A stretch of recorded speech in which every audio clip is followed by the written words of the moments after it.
Nagbakbakan sa social media ang mga solid fans ni Catherine Bernardo at Kim Chiu.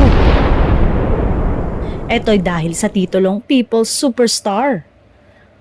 Kumukulong issue ito ngayon sa X na dating Twitter kung saan ipinangalanda ka ng isang fans na ang nabanggit na title ay ibinigay mismo ng Star Cinema sa kanilang Lodi. Ibinigay raw ang title na ito kay Kim sa mall tour para sa promo nila ni Paolo Avellino ng My Love Will Make You Disappear.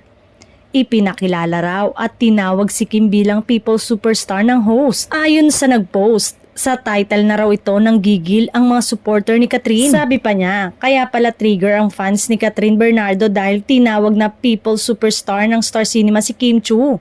Deserve naman ni Kim Chiu ang title dahil Monday to Sunday ba naman nakikita sa TV. Umalma naman ang solid fans ni Catherine. Superstar? Gising ka baka nananaginip ka? Paabutin niyo muna ng 2 billion ang movie niya.